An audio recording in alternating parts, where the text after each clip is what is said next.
Academy. I'm so pleased that all of you could join us today for this webinar focusing on strategies to plan, resource, and execute projects that engage corporate volunteers, with Brian Rosenbaum presenting. As a reminder, this session is 75 minutes long, so if you can't stay past the hour and you're a member of Alive, you can log into Alive's website and catch the replay later, but we do hope that you can stay for the duration of Brian's amazing webinar. A brief overview of our agenda for today. We'll start with a little bit of housekeeping and then do some introductions. And of course, we're all here for the presentation today, and we'll have time for questions and discussion afterwards. You'll also want to stay tuned at the end for the end of the webinar to learn more about the upcoming Alive Academy sessions.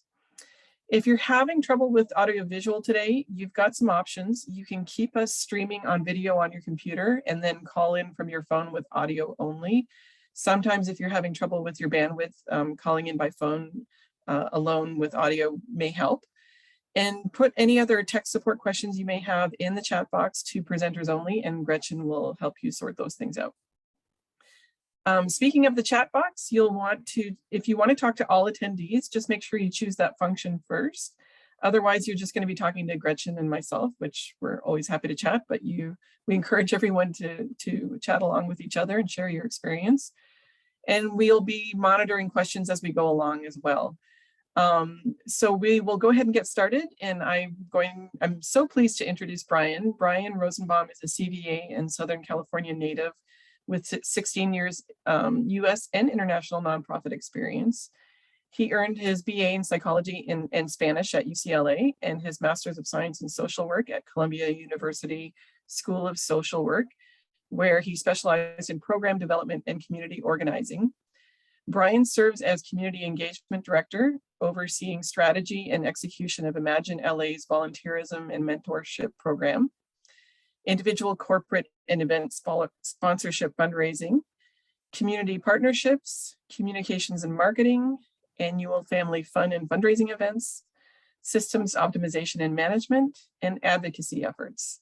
He led the organization's 2020 rebrand, leads the Community Champions Group, and co-leads Imagine LA's equity, diversity, and inclusion initiatives. So take it away, Brian. I'll stop sharing my screen.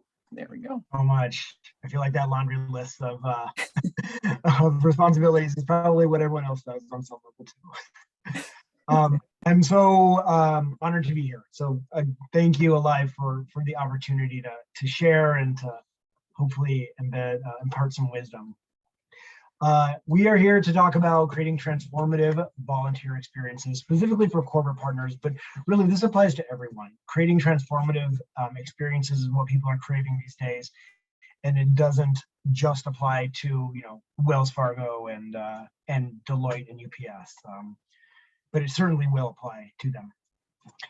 Some of the learning objectives for today are to talk about how we define engagement. That capital E, it's a little different. How to create transformative vol experiences more broadly, how to meaningfully engage corporate partners, because they are tricky, how to make engagement fiscally sustainable. And really, I hope everyone will help us learn together. There's so much wisdom in this room, and you being part of a lively chat box is part of it. We have so much to learn from each other. So really hope that everyone will take the opportunity to share, ask questions, chime in, talk about concerns you might have when different things come up, and add your wisdom. If your organization is anything like mine, you've seen that giving has changed. Folks want to do a lot less of this and a lot more of this. City National Bank packing lunches, JPL giving students a tour of the Jet Propulsion Laboratories at NASA, Luis Guzman, a single UPS driver collecting 500 pounds of food from his hub, FedEx collecting fruit from an orchard, Deloitte learning about poverty, Bank of America teaching the next generation about finances, or honoring the LA Rams head coach and the 2017 and youngest ever NFL Coach of the Year, Sean McVay, as he talks about how they're harnessing technology to drive leadership, innovation, and competitive success. In other words, we want companies are wanting to engage. They're wanting to engage in different ways. But I think it's about time we start capitalizing that E and being more strategic about it. It's a strategy that every organization can tailor to make your doors wider, to bring folks deeper into your house, and not only in a way that creates impact, but one that actually generates revenue and creates true champions for your cause, rather than folks who touch you and then kind of just float away. First, a couple words about why I'm with you today. I am a social worker with 16, I should have updated this, years experience in the nonprofit sector. I am fundamentally committed to social, racial, and economic justice. And my community mobilization background means I really view the world through the lens of capacity building and meeting communities' needs. Not only our communities, but also the corporate community as well. And I'm a gardener, so I know that if I want garlic in the spring, I need to start planting it now. All this is why I worked in the nonprofit field for all 16 years of my experience, most of them managing volunteers. It's also why I work for Imagine LA, where we work with families who have exited homelessness and are now working to exit the cycle of poverty and homelessness. I love how we wrap our arms around every family holistically to help them really break that cycle.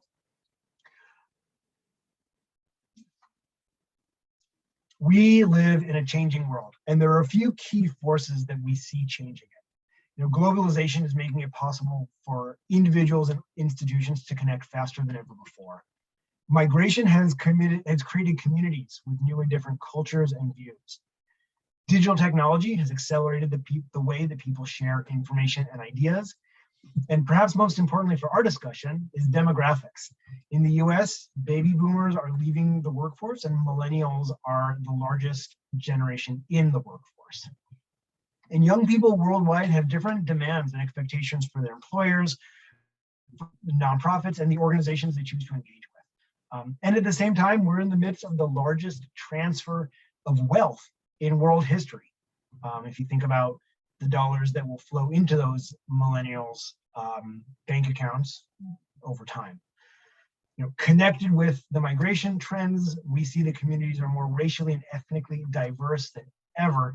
And these millennials think really differently about business than the generation before them. Today, people under 44 make up 60% of the workforce. And I think about business very differently than my grandpa did. We overwhelmingly believe that business should have a positive force in the community. 6 in 10 would leave a sector, an entire sector, not just their job, if it's embroiled in scandal or unethical behavior. And my favorite, that same number would drop from a $70,000 a year salary to a $60,000 a year salary to work at a company with values like my own. These are the generations that care about democracy, about climate change, about gun violence, about institutional racism. And they may work for their company's shareholders, but their values every year. So the opportunity that we have before us today is that these employees, now more than ever, want to touch the work, they want to feel the work, and they want to make a difference. They work for companies that combined hold billions of dollars in human, social, political, cultural, and financial capital. And the challenge is that these corporate volunteers can often be the definition of the word churn. They enter our houses as volunteers, as event attendees, as low-level donors, and then they never interact with us again. So with all this in mind, I'm going to share my experience of how to hook these corporate volunteers and convert them into champions, rather than let them eat the worm and then swim away and donate to another organization. Engagement is just part of the framework. As an organization, everything that you do that faces externally, from your marketing to development to program, falls somewhere in this following Venn diagram. Impact is the good that we do. It's meeting our mission, it's our values, it's our program. Revenue is the gas that drives the bus. We cannot do what we do without funding, and we need to be bold enough to say that. And engagement is involving the community and driving individual change. which is mostly relationship building, but also so much more with our corporate community, with volunteers, and with civic society, because we can do so much more together. And when done right, corporate volunteerism can land right here in the sweet spot that marries impact, revenue, and engagement. So engagement also stands itself on 3 pillars. Now, there are lots of engagement ladders or pyramids out there, but this is what I have found to be most true. The first is learning. It's where we educate folks about our mission and help them understand our work. Then we equip them on how to make a difference by taking action through events, volunteering, advocacy, giving. And then finally, we enlighten our champions to truly take ownership of our mission and their role in it. And I think this is where so many of us just never get to. There's many reasons why, but let's talk more about it later. In almost everything that you do, you're working to educate the community. You're sharing about your mission, about your programs, about your why, your what, and your how. Maybe that's in educational brochures or materials or on social media posts, in emails or at events. It's a lot of listening and soaking in on the part of your audience. And volunteering is the definition of action. But ultimately, it's a transaction. You're giving information, they're giving effort, you're getting the benefits, and they're feeling like they made an impact. It's a transaction. And typically, the buck stops there.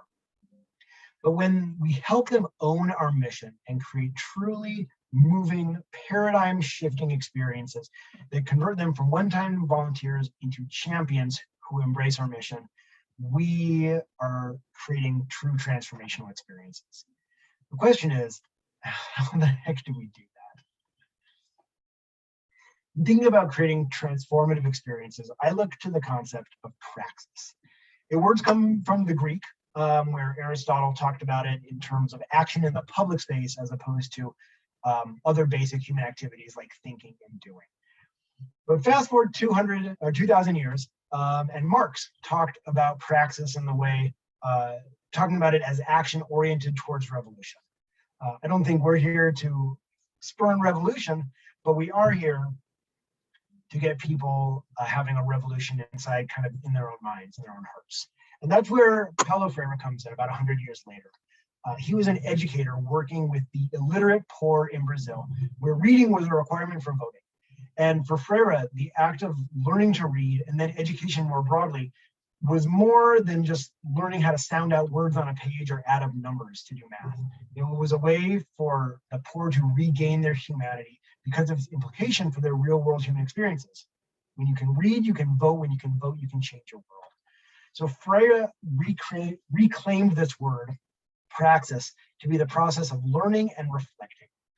And in Pedagogy of the Oppressed, required reading in this sector, if you ask me, he talks about learning being not just this one-way dialogue, but this experiential process whereby students learn and then truly understand why their learning matters. And it's this praxis activity that changes their experience and ideally changes them. And so that's what we can do with corporate volunteers. If we want to convert them into folks who stay connected to our mission, we must create experiences that go on beyond the transaction. When we educate them about the core issues affecting our community, equip them to make a difference, and help them own their personal relationship to the problem, we've not only helped them transform as individuals, but we have the opportunity to transform our relationship with the partner, the corporate partner, more broadly too. And of course, then when individuals become more emotionally invested in our mission, they are more likely to become financially invested in it as well. So I did an experiment at my last job at the United Way of Greater Los Angeles, where we spent a full year sort of basically beta testing this theory. Does it work? And before getting into how to make this happen, I wanted to show you that it does work. In just 1 year of implementing a praxis-focused corporate volunteer engagement strategy, I saw a 28% increase in donor retention over base, a 21% increase in giving, and a 16% increase in conversion from restricted to unrestricted giving, much. If you know anything about United Ways, that's really important. Volunteerism and learning only events did see increases, but it's clear that when we help folks connect deeply to our work in a way that influences their hearts, it also influences their giving decision. And during a time when trend lines were all pointing down, this was a real bright spot for United Way of Greater LA. But partnering with corporations can be tricky, and understanding and meeting companies' needs is really important. Before we get into this, I'll tell you a story. I was on the phone with executive vice president of a kind of a smaller insurance company here in LA, like not super small.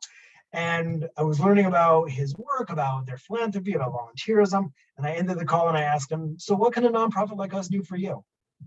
And he was like speechless. He didn't even know how to answer. He said, I've literally never thought about that. I have no clue how to even answer. What do other people say? And so essentially I read him this list, but it was shocking to me that he had never thought about the win-win that can come from community engagement.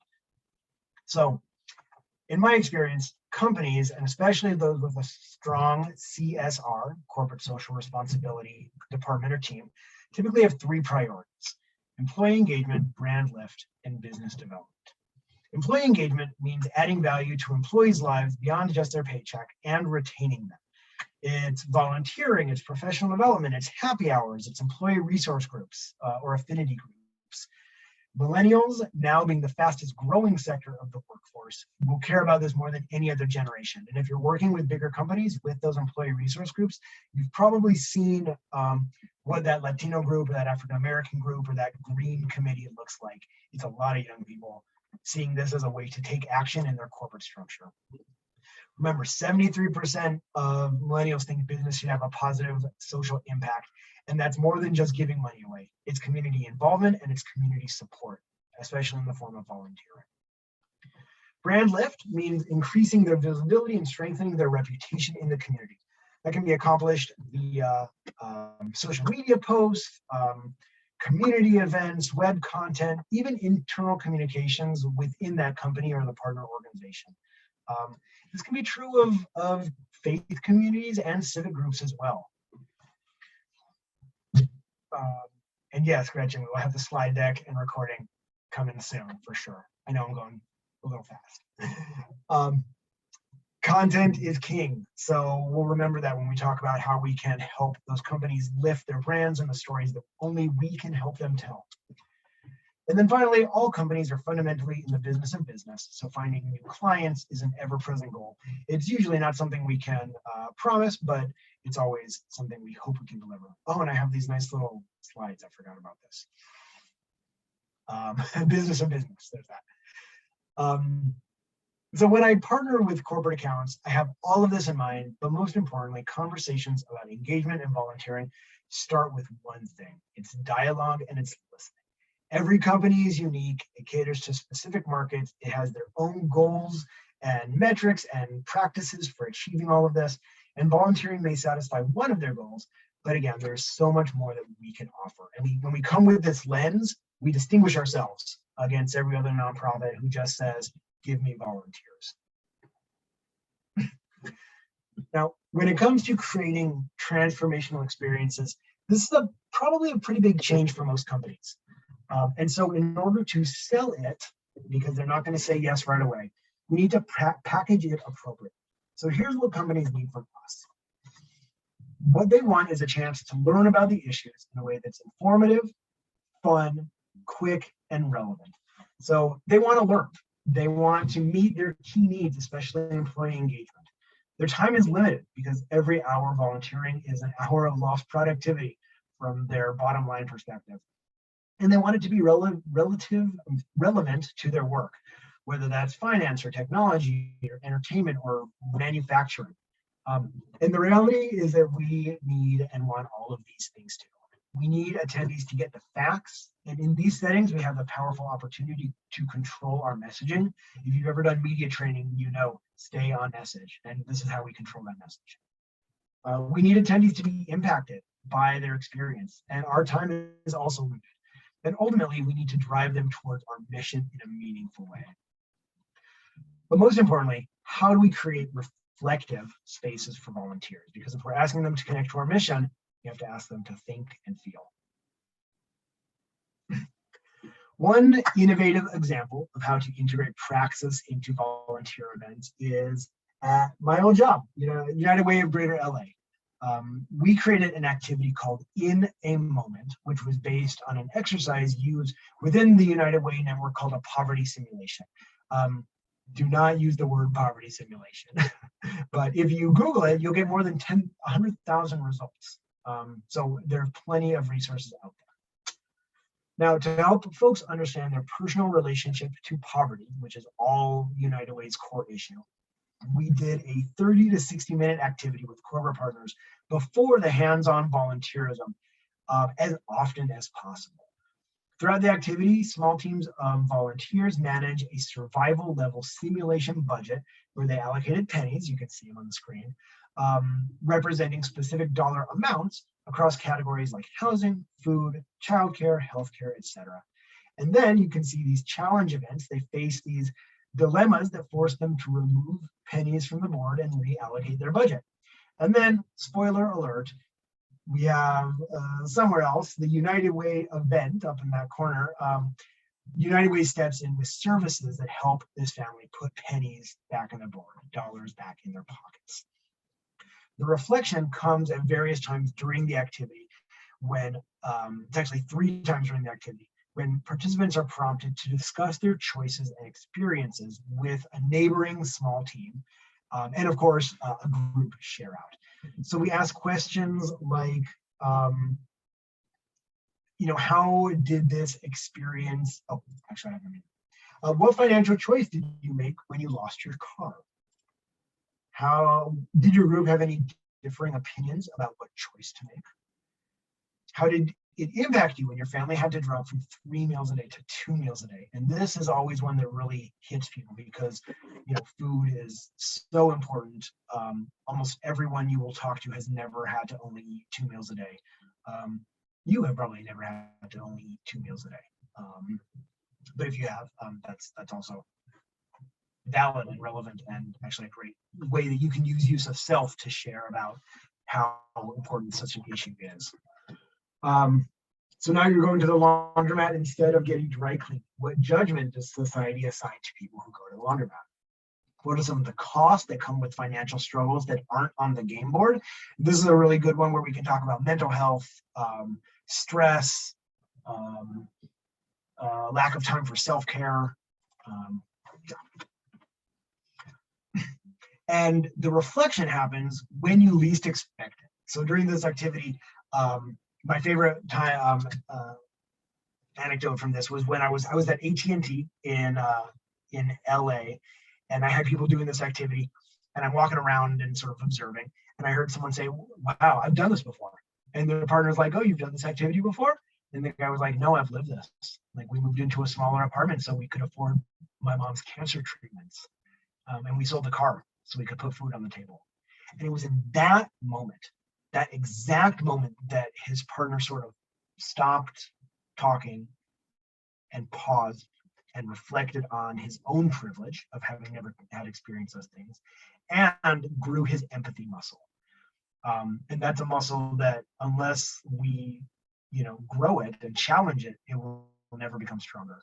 So it was in those minutes, those moments of human sort of kinship and connection, that the real change happens.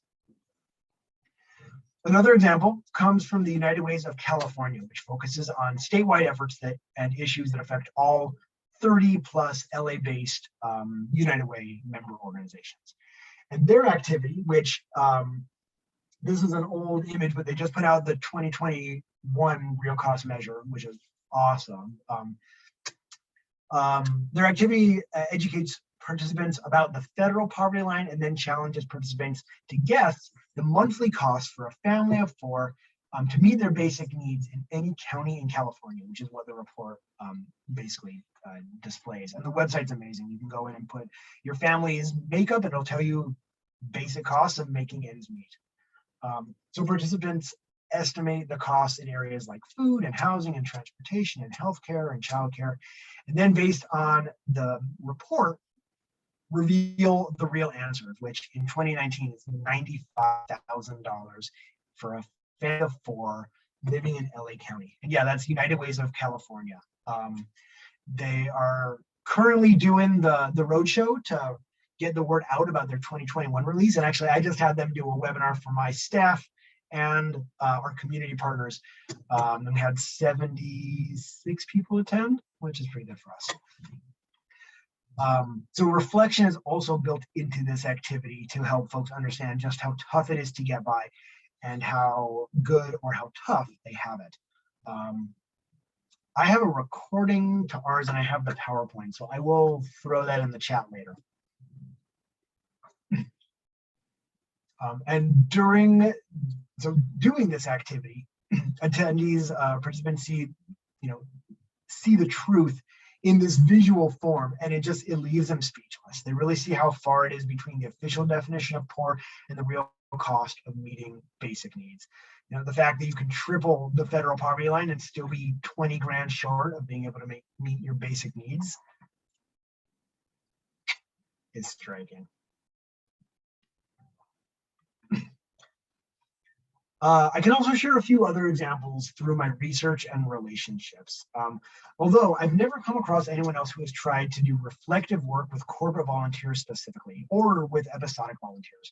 So all of these examples are really long-term investments in committed volunteers.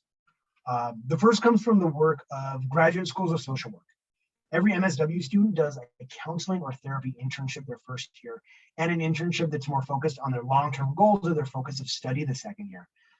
And throughout both years, the student writes hundreds of progress notes, which start out as verbatim recounts of therapy sessions and their reflections on it.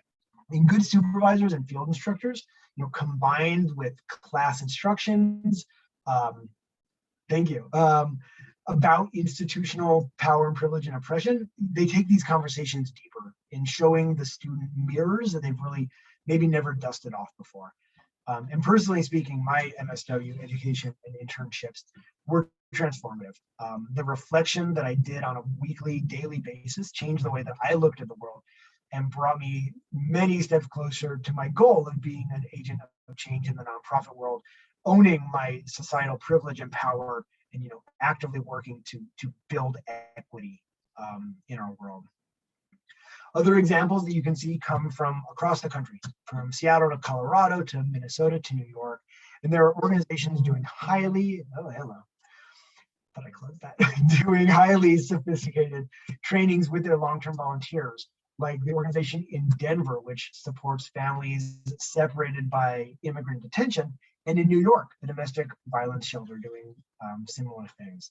And with AmeriCorps interns and city year members, where they can continue to process and reflect year round.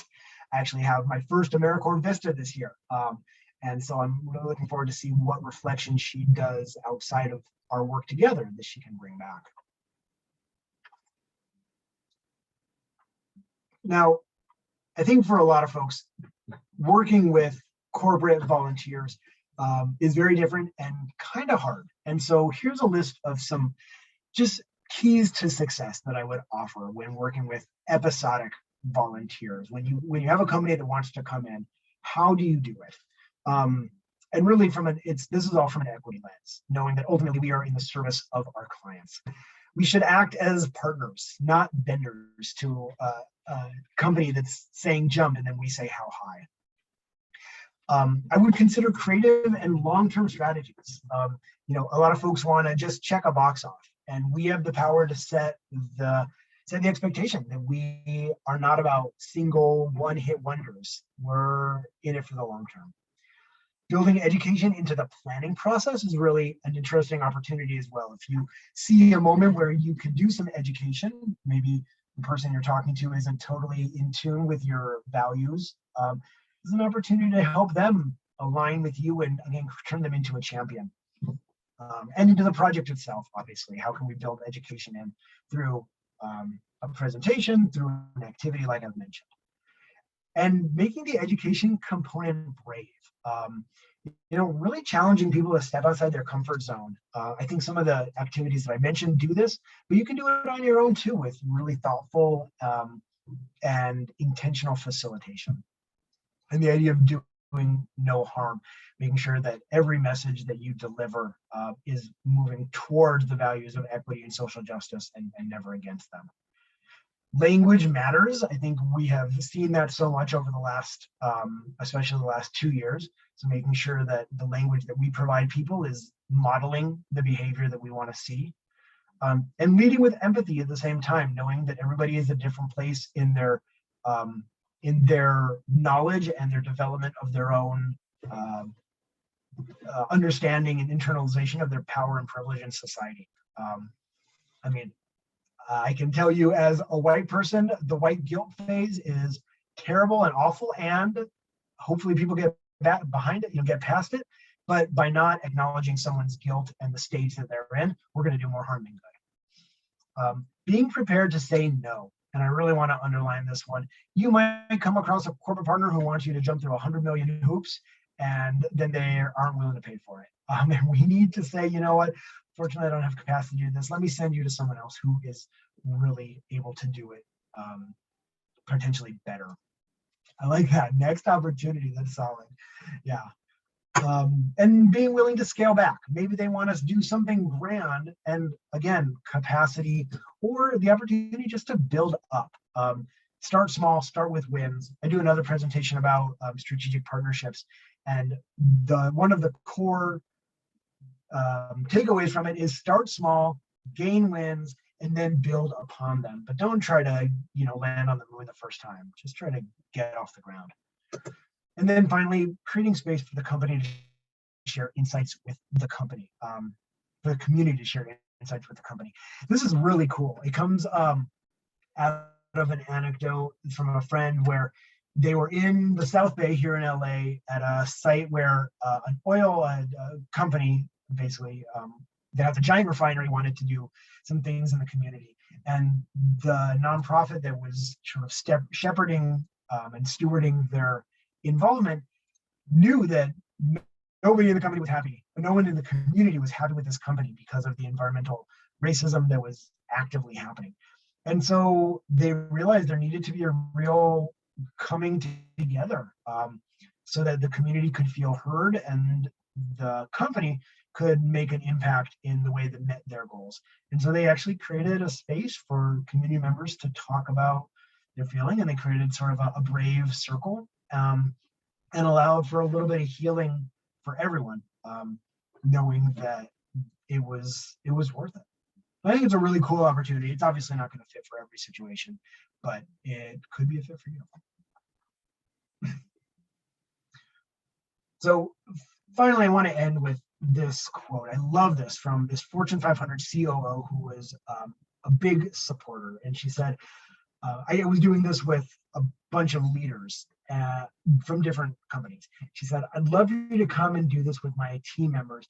Volunteering is great, but without understanding the roots of the challenges our communities face, volunteering is just going through the motions. And she was dead on, and she was really brave to say this. Transformation does not come from making sandwiches or making hygiene kits or painting a wall or cleaning up a beach. It comes from learning, acting, and reflecting to influence hearts and minds. So what can these activities look like? So this is where I would normally do a little table brainstorm or a share out. We have a little bit of time here, but maybe we just use the chat here. And I want to think about how you could help donors, help volunteers understand the why behind the what and reflect on your mission. I don't know if there's a way to open this up more, or if you can give folks the floor, but we'd love for you to share into the chat, like, how can we get folks to get a little bit deeper with your own missions?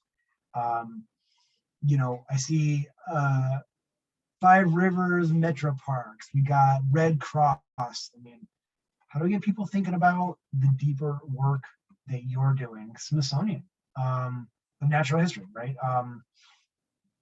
City of Henderson, what do you want folks to walk away with that will bring them back next time? blood bank. I mean, you've got some meaty material there. Mission moments from individuals that receive our services, blood donor recipients, sickle cell patients, home fires, disasters. That's great. So you share mission moments, so that's still just teaching. How could you, and I hate that we have to do this over chat, but how could we get people to understand their own relationship to their privilege of never having had a house fire? Maybe they have never experienced a disaster before. Maybe they've never needed a blood donation. They've never needed a bone marrow transplant. Well, that's probably not you. Climate change. Climate change is really hard, right? How do we get people to internalize the personal dangers and risks of climate change? Jessica saying we give participant passes to bring their families back and participate in our programming. I'd love to know what is that programming and why would somebody want to participate in it, Jessica, from Peregrine Fund in Boise, Idaho. Pauline saying poverty allocation game, like to create something that about suddenly needing dialysis. Yeah, that'd be really cool. And obviously the dangers of not receiving timely dialysis are super dire. I'm not an expert on it, but I sort of know peripherally that. So what would it mean then to lose out on that service? I think this one's, you have a lot of opportunity. Gretchen showed a heartfelt video to preserve anonymity. Again, how do we get people to internalize the root there? What discussion could be had? What could you facilitate? Homelessness, Nicole. Yeah, that's, I mean, that is, homelessness is the most extreme form of poverty. So the, you know, the high cost of living exercise, something like that could be an angle for you. Yeah, Paul, a series of adverse events and challenges related to how the diagnosis affects someone at any age. Chesapeake Bay Maritime Museum, very cool. That where nature is everywhere. That is so true. We're part of environmental systems. Yeah, how do people own that mission? And this is, I will sort of, as you hear me talking through this is not an easy challenge. It is not easy to get people to own your mission. One thing that comes to me for an environmental focus is asking people to reflect on their first experience in the nature that outside of their, you know, their home. One of the activities, one of the icebreakers that I do before we had people volunteer at food banks was asking them what their favorite childhood snack was. And you have them break into small groups. We do share outs. We hear macaroni and cheese. We hear bagel bites. We hear fruit from, you know, those healthy souls. But that idea of then inviting people to imagine that wasn't on the table, that wasn't in the pantry when they got home. And that's what X% of children in our community go through every day. I mean, that's just a very small example, but you see, it's asking a question, it's asking for a little bit of vulnerability, just a little bit, and then bringing it back to their own privilege of probably having what they need in the fridge right now. I'm gonna keep reading because this is also good. Rehab hospital for spinal cord and acquired brain injury. Group tours, so people can see them actively participating in rehab, speaking about their lived experience speakers, historical practice, and people are still here and carry on their traditions, conservation organization and habitat restoration work, introducing people to raptors. That's very cool. Such cool birds. Angela says recipient stories on our website. Challenge of getting people in. Nationwide shortage, and locally we're declaring a blood emergency. Come in regularly, not just for an emergency. Yeah, I think there's an opportunity here to talk about the consistency and the shortage, right? Like, what is the shortage and what are the consequences, and having, again, some kind of a way for people to yeah, maybe like something where there's like a timer, and if you don't do something as a team, you lose, right? You have to keep filling up the reserves, and it sort of drops down. 9% of our mission delivery is volunteer-led from Casey. Many of our volunteers have actually received our services and paying back. That's really cool. Best champions for our mission are those who understand the program. Candy says, if a group comes out to volunteer in one of our parks, we ask the park manager to lead an activity and speak about the history. What would you say is great volunteer retention of volunteers who are associated with a corporate group? Now, it's so individualized. I would look at your baseline and figure out where you are today. If it's a 10% year-over-year rate, what does great look like to you? Does it look like 15? Does it look like 20? It's just so, I don't think there's a hard and fast rule. I'm 13 messages behind, so if you need blood, where does it come from? No one-off activities. You're saying it's okay to say we need you. Of course it is okay to say we need you on a more regular basis. And actually, I think asking people to make a commitment, maybe you give them a passport and you have to stamp it 5 times over the course of the year, and then they join a club or there's a gift or swag that they get. Absolutely. Let's build in the fact that retention, that every time you have to train a new volunteer, it costs you time and money. Consider opportunities to learn about the history and traditions. Working shipyard, that's super cool. A few big culturally focused regional events. Training and program, yeah, I think absolutely. Any chance you can get, and building it into timing, right? If it's a 1-hour activity, make it an hour and a half and spend that first 30 minutes doing icebreakers and activities and getting people embedded in your mission. Bethany says most of our corporate volunteers are episodic, and with COVID, yeah, COVID, we're not gathering in a space prior to volunteering. Seems like a good educational piece or video. I agree. Good Shepherd Food Bank in Maine, very cool. Yeah, doing something ahead of time. Yes, trying to find a way to do it virtually, much harder, obviously. And I would say, again, just having people watch a video is never going to be enough.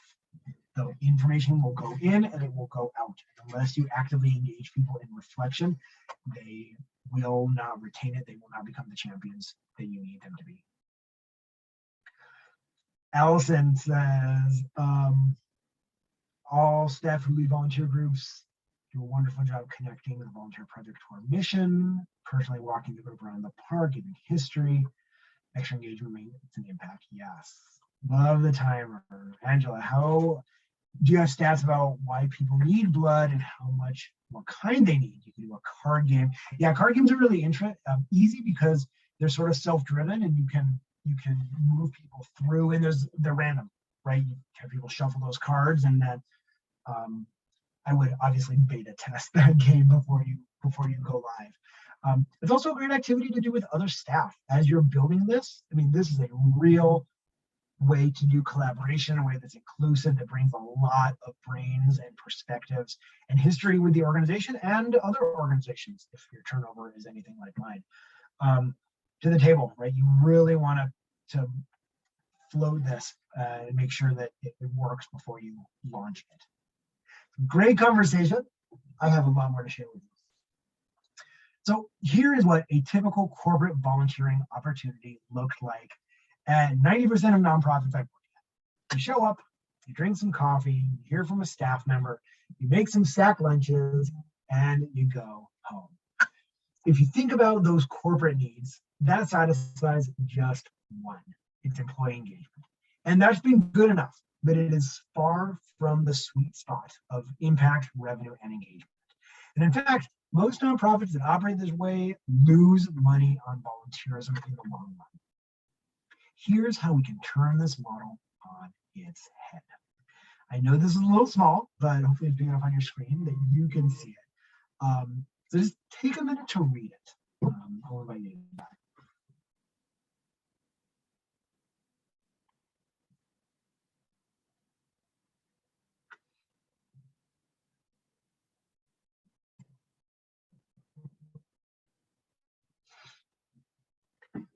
So what you see here is multiple opportunities for employee engagement, for brand lift, and for business development.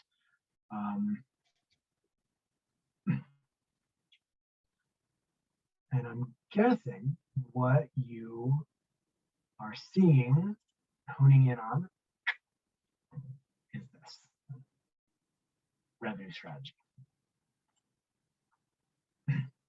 So when I talk to companies about payment, I'm basing the dialogue squarely on the foundation of full cost pricing. So this is the idea that the true cost of something, including volunteer events, includes so much more than what you see. And as an example, a $3 latte costs only about 77 cents to produce. The rest is pure profit. Now, I'm not saying that we should quadruple the price of our events, but I do firmly believe that we need to charge a price that reflects the cost. Yeah, sorry, Lisa, I know that was too fast. You'll see you later. Charging a price for corporate volunteerism might be new for you, and I will equip you on how to do it. But really, it only makes financial and business sense. It demonstrates a commitment to equity. It is hard to do at first, but having a foundation in equity has personally helped me have this conversation with confidence in my values and my words. So here are the 7 elements of a full cost budget. As we in the nonprofit sector value all the work that goes into our products, from technology we purchase to do the work, to the pastries on the table, to the videos and photos we'll send you afterwards, these are the sections that we need to focus on. And of course, how many hours of work by multiple staff that will go into producing the event. Now, sometimes a company will cover all of the hard costs, like the space and supplies, but I would rather always provide a full service experience and manage everything myself, so I can use that rationale when I negotiate payment for the event.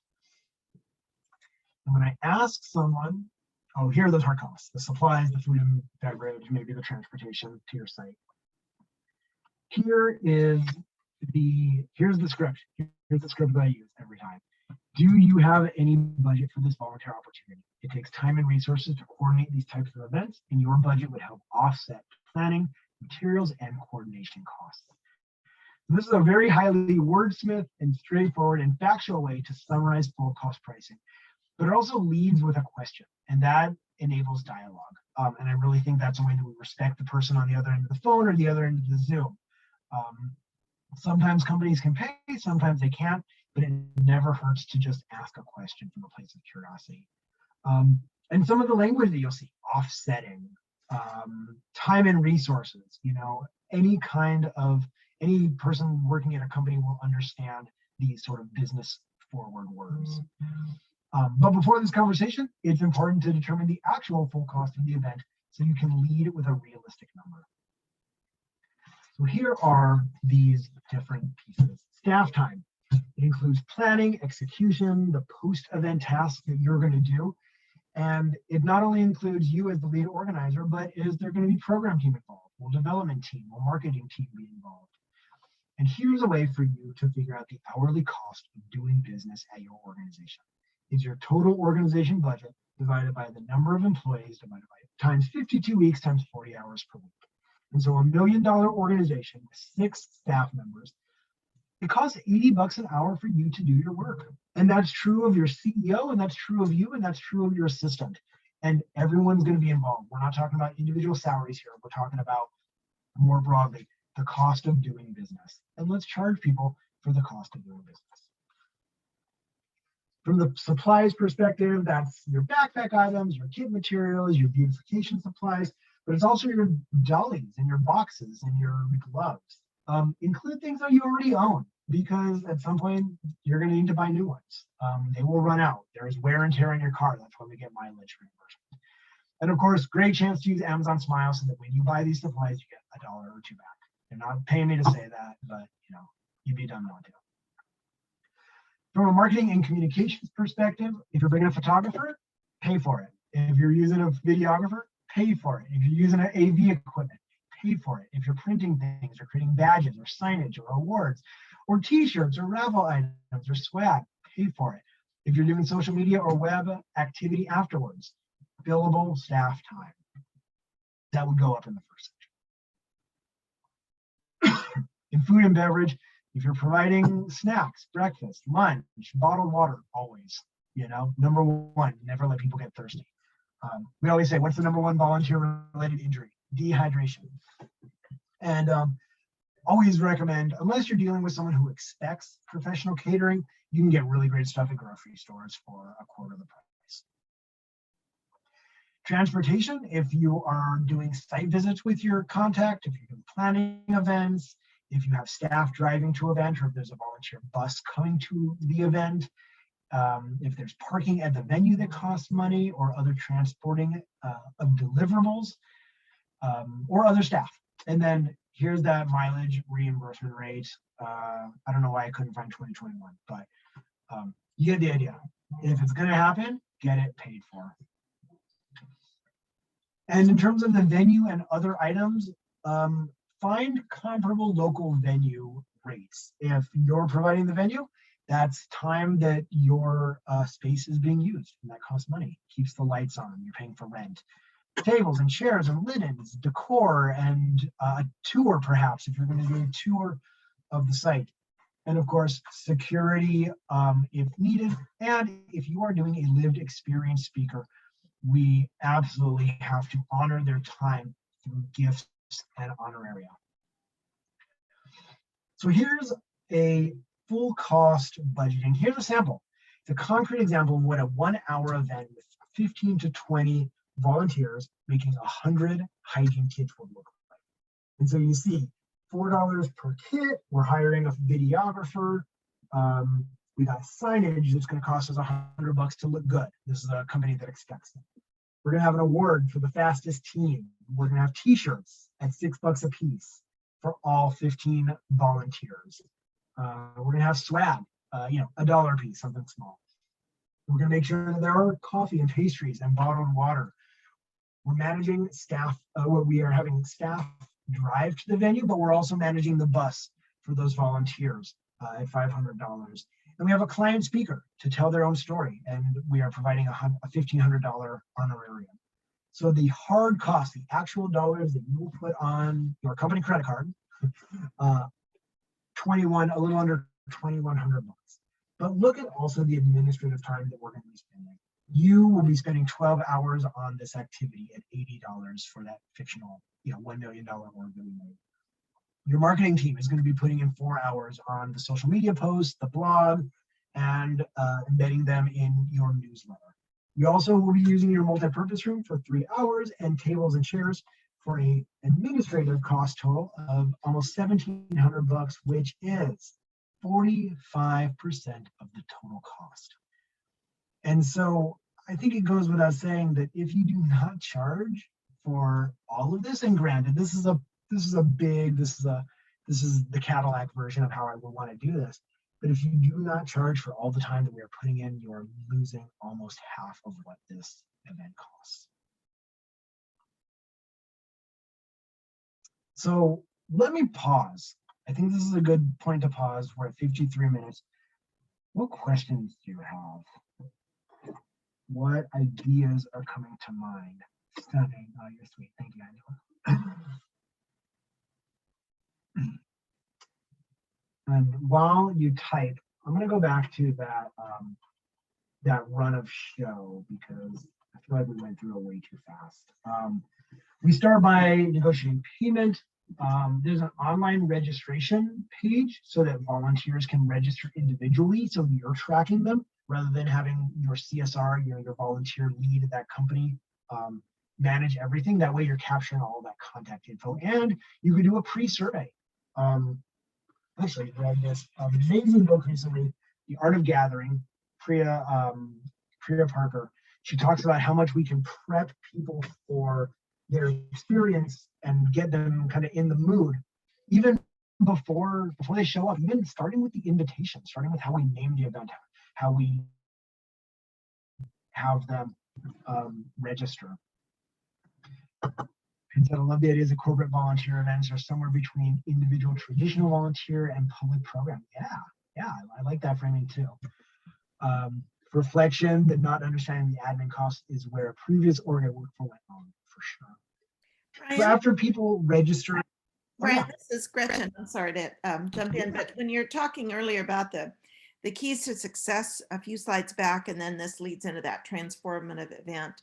Yeah. So I'm just wondering, at what point are you communicating, or what do you feel is the best way to communicate this? Is it like on the website? Is it, you know, when people first call, is that the first thing you say? Well, here's the story, you know, and what seems to be the most, you know, because I think we've all had that experience where you tell someone something and they go, and then 5 minutes later they ask that question that you just answered, or you know. Do you lead? So do you lead with, this is going to cost you something? Yes. I mean, I think I always want to know what they want to get out of it, and then the more I do this, the more I ask about these questions. What are your goals? What are your goals, organization, company? And how big do you want this? And then as we start getting into the ideation of like, what do they want to do? Like, we've done cleanups in the past. Cool, I have some ideas about how to make this really transformative. And you sell and you talk about all the great things they're going to get. And I think then is when you ask that question. Do you have revenue? Do you have revenue? Do you have a budget for this opportunity? It takes time and resources. So you've invested them in the deliverables that you're going to provide. And then you can say, cool, we've talked about all these really great ideas. It costs money. Do you wait for, oh, and how do you put that on the website?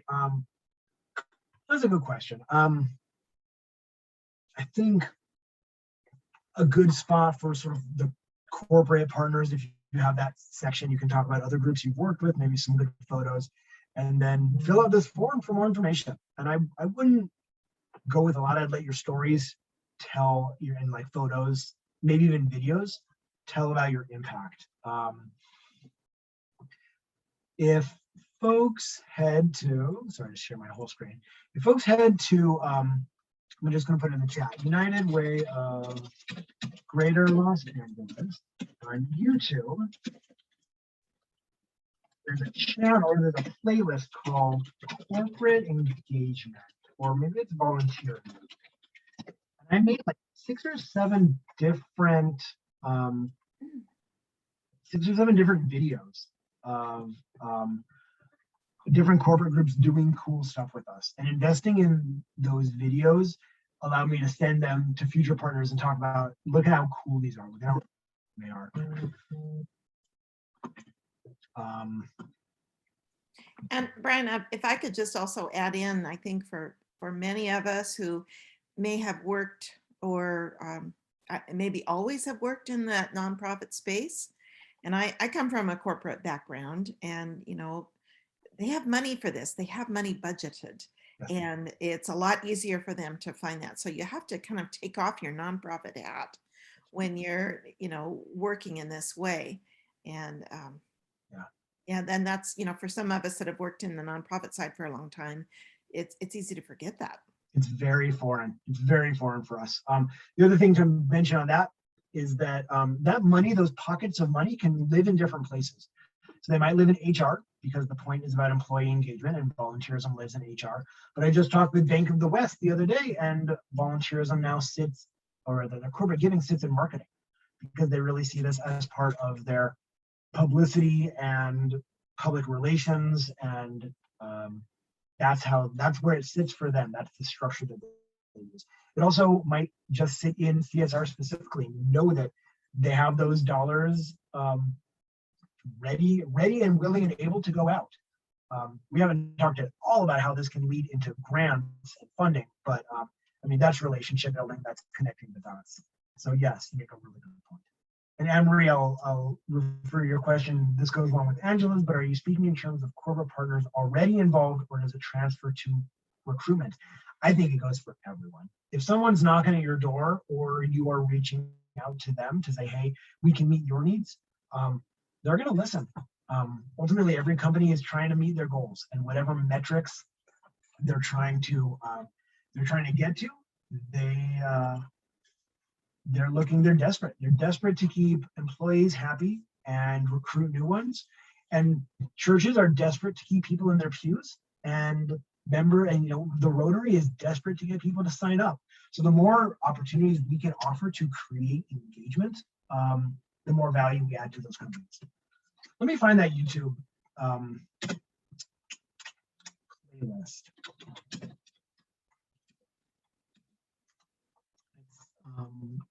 It's easy for me to find.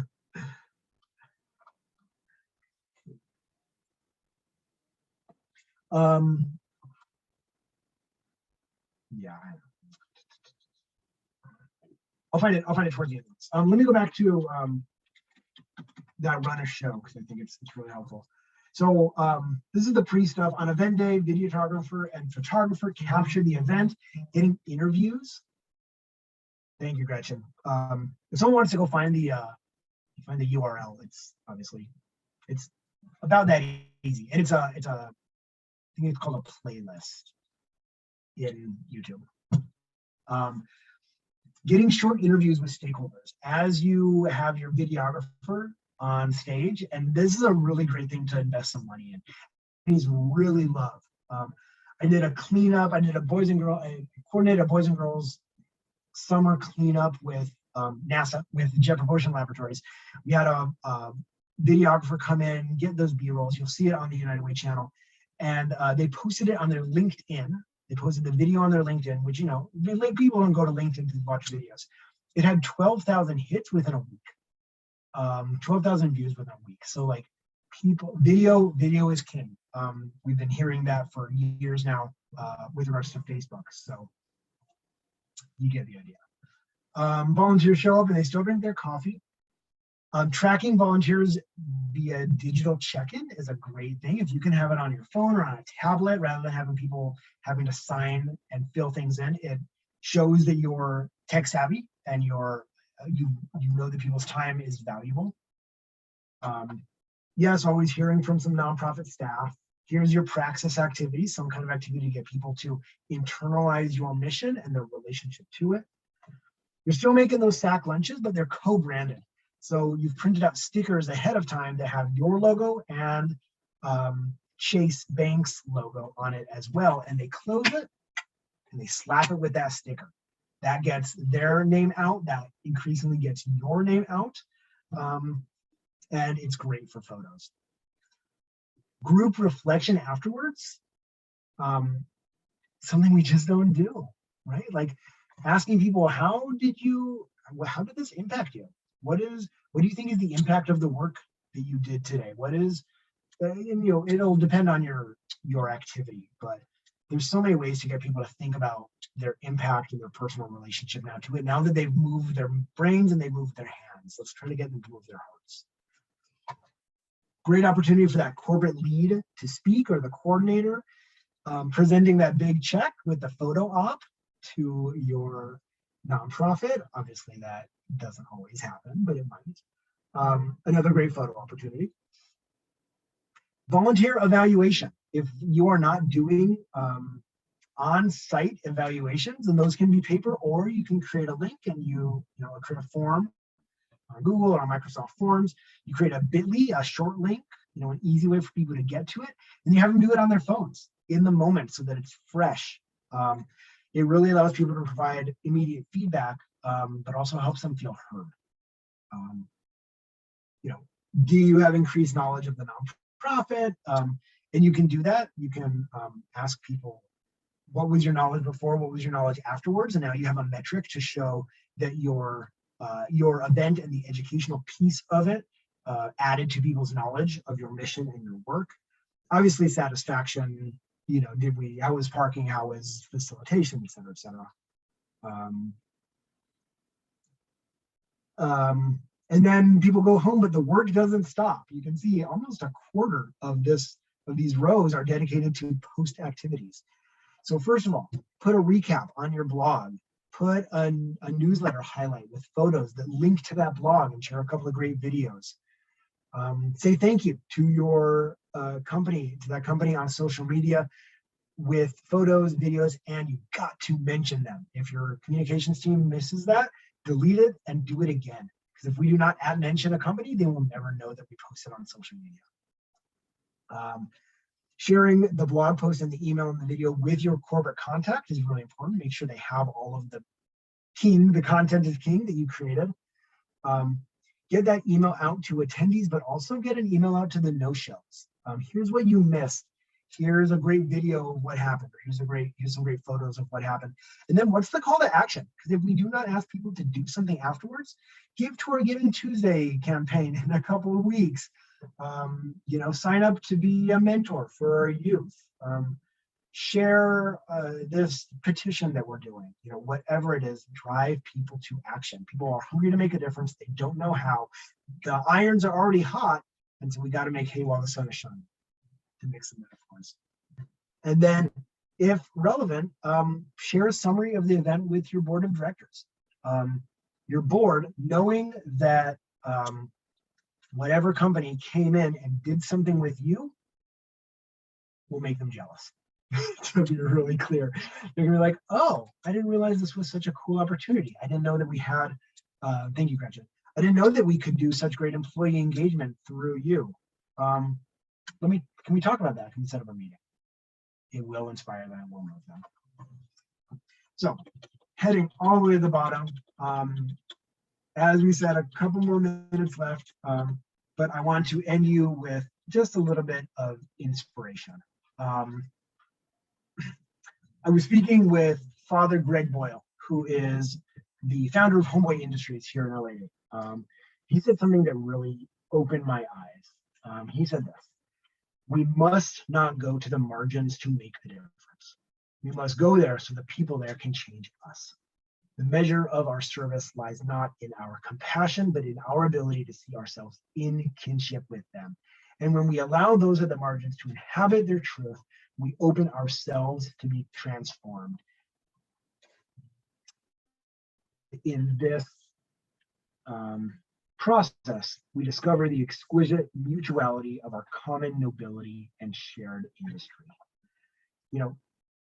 Through this engagement model, we are asking people to change a lot. We're asking corporate partners to change how they interact with us. We're asking individuals to change how they give.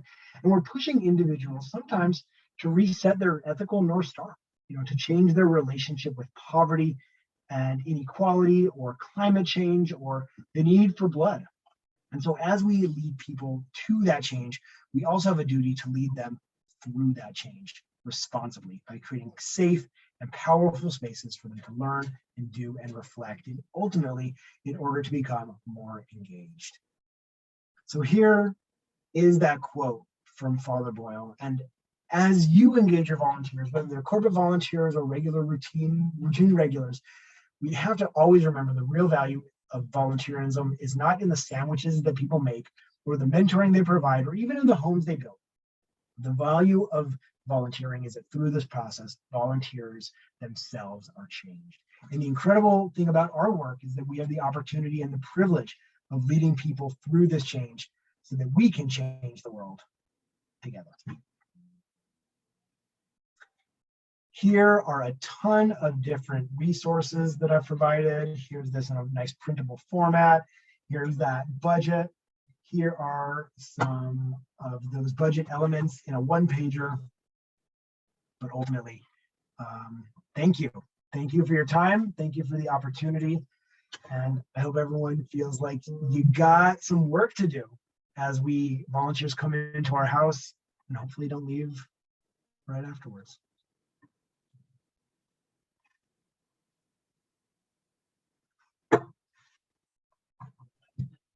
Thank you, Gerald. Thank you, Alex. Thank you, Sarah. Thank you, Brian. This was amazing. We're getting really great comments, like stunning and fantastic. So thank you so much for your presentation today. And I know that there was a question earlier on about how you feel for tracking purposes, whether you like to do corporate partners as group hours under one profile or as individual volunteers. Do you have any comments towards that? I missed that. Any day someone working at Wells Fargo can go to work at City National Bank. So I think of them as individuals, and as often as possible, try to get their personal email addresses and not their work email addresses, because turnover happens, and these are people before they are employees of whatever company they're working for.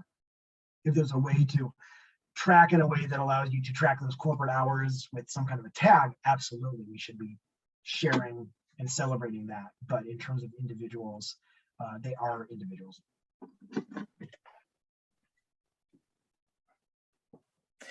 Thank you. And we want to open it up to more questions. If anyone has more questions, feel free to drop it in the chat box, or if you, I don't know if you have the ability to unmute yourself, feel free to do that as well.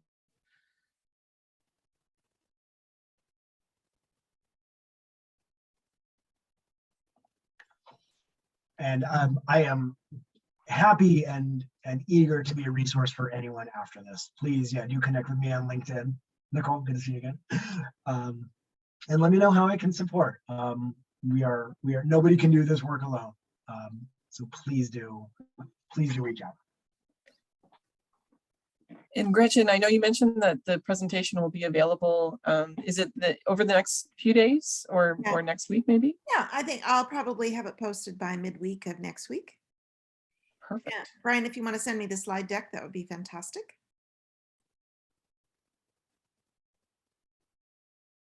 By the way, lastly, here's that real cost measure report 2021. It's only for California, but here is the you can download the presentation and watch the recording. I should put that into the resources. So let me update the resources section a little bit, and I'll get you a new PDF. You're the best, Brian. Awesome. Thank you so much. Yes, thank you. All right, crew. See you next time.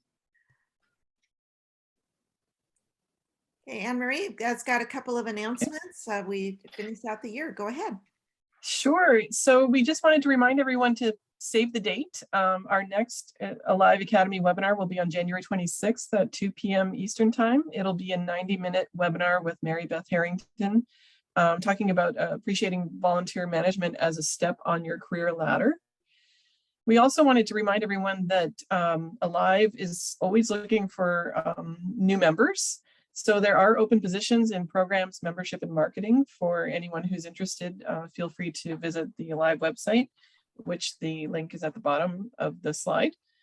And then we're going to be looking for Alive Academy presenters as well. So if you're interested and feel like leveling up your career, please look into the Alive website again as a way to present for next season. We're really looking forward to that.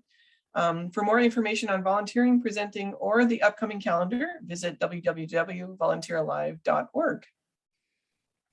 And thank you again to Brian. This was such a fantastic webinar and very inspiring.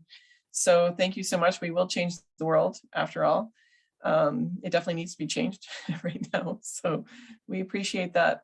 And thank you so much, everyone, for joining us. We appreciate all of you. And this has been a great discussion. And we look forward to the next one. And with that, I want to just thank everyone for attending today. And again, Brian, you've just been a fantastic presenter. And I would encourage everybody to also check out Brian's presentation that he did for Live in September. That is on the members only site under the file archive. And I'll get this one posted by the middle of next week.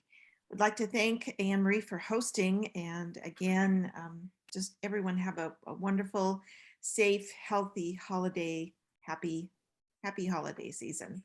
Whatever holiday you celebrate, all the best to you, and we will see you in the new year, if not before.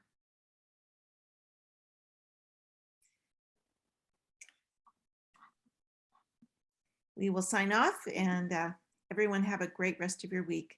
And thank you for all the work that you do in your communities. Thanks, everybody.